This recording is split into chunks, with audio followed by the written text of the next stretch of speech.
एक साइकोपैथ को पहचान कैसे सकते हैं, मतलब क्या इंडिकेटर्स है एक साइकोपैथ का? मैंने इतना सुना है कि जैसे psychopaths usually like because they don't have empathy, मतलब वो दूसरे का दर्द महसूस नहीं कर सकते, बिकॉज वो फीलिंग उनको कभी नहीं आई है। तो हम ह्यूमंस हैं एंड वी ऑल हमारा जो सबसे प्राइमरी मोटिवेटर है वो इमोशंस, राइट? हम दूसरों में जब दर्द देखते हैं तो हमें मोटिवेट करता है कि अरे यार वो कैसा फील कर रहा होगा, उसको उसकी दर्द को राहत देते हैं। बट देन साइकोलॉजिकल जब प्रॉब्लम्स हो जाती है तो उसमें ऐसे हो जाता है कि वो दर्द को देखकर आपको कुछ फील ही नहीं हो रहा, क्योंकि आपको कभी वो फील, मतलब ऐसे कभी फीलिंग आपको आया नहीं है। सो कहने का मतलब ये है कि ये उनका जो मानसिक स्थिति है वो ऐसी होती है।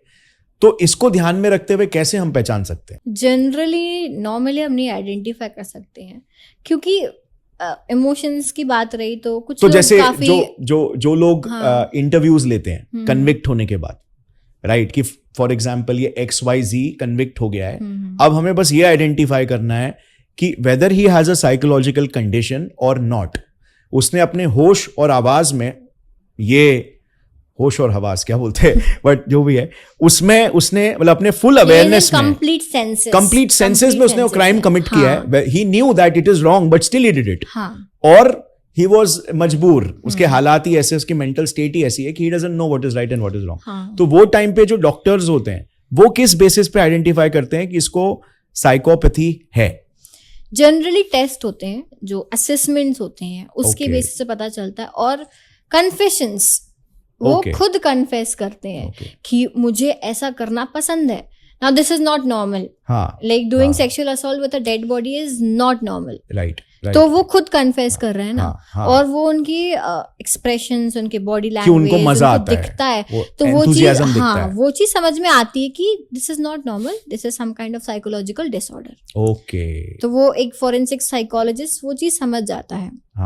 जब वो उनसे बात करते हैं, असेसमेंट्स लेते हैं, तो क्वेश्चंस करते हैं, और क्वेश्चंस भी इसी तरीके से बनाए जाते हैं कि अगर ये आंसर आया दैट मीन्स कि ही इज नॉर्मल, बट अगर इसके अलावा कुछ आंसर आता है यानी something is wrong with this person, ये पता चलता है, right?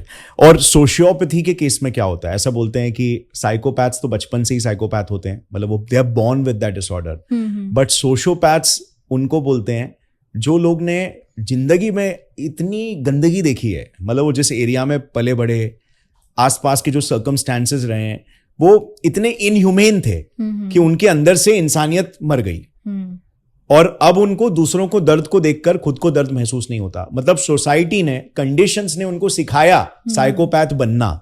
That is like trauma. बचपन से एक ट्रॉमा झेलते आ रहे, अब वो लेवल खत्म हो चुका, राइट?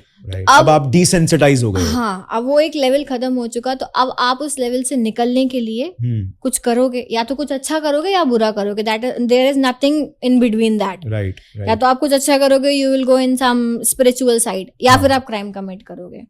तो वो फिर क्राइम कमिट करते हैं कि मर्डर करना, सेक्सुअल असॉल्ट करना, किडनैपिंग करना, या इवन इस टाइप के भी केसेस देखे जाते हैं, जिसे हम बेसिकली एक टर्म देते हैं जिसे हम पीपिंग टॉम बोलते हैं। बेसिकली ये एक तरीके का डिसऑर्डर ही है कि एक केस है, मतलब उसको 40 साल के बाद में पकड़ा गया था। ये कुछ जेनेटिकली कुछ एविडेंसेस मिले थे, DNA प्रोफाइलिंग एंड समथिंग करके 40 साल बाद पकड़ा गया था वो। तो तब पता चला कि उसको एक डिसऑर्डर था, पीपिंग टॉम ऐसे बोलते हैं, कि वो क्या करता था कि उसको सिर्फ ये पसंद था देखना, like someone is in some objectival condition, and वो सिर्फ देखता था।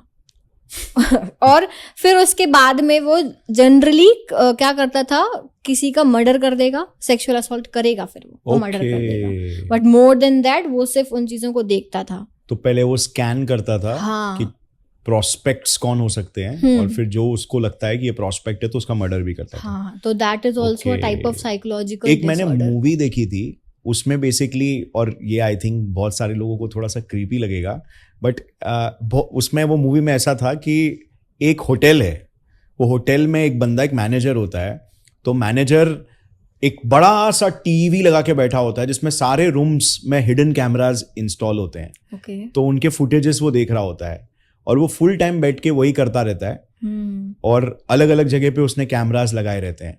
तो मतलब ऐसा कहते हैं कि ऐसे कुछ कुछ होटल्स में हो सकता है। Right? बिल्कुल, इसीलिए तो खौफ रहता है लोगों को। Exactly. कि कब क्या हो जाए। और फिर उस मूवी में फिर और भी बहुत सारे एंगल्स आ जाते हैं, मर्डर्स वगैरह होते हैं, बट बेसिकली ये चीज दिखाई गई थी, तो उसको भी शायद यही पीपिंग टॉम डिसऑर्डर था। हाँ, इसको भी हो सकता है। और ऐसी थीम की मैंने और भी बहुत सारे मूवीज देखे हैं, सिमिलर थीम के। मतलब कहीं यूरोप पे कोई घर पे जाते हैं, पता चलता है कि वो वहां का जो बाजू में कोई रह रहा होता है वो पूरा पीप कर रहा होता है करके। एक जो डीएनए एनालिसिस की अगर हम बात करें, तो जो सबसे पहला केस जो डीएनए एनालिसिस के तौर पे सॉल्व करवाया गया था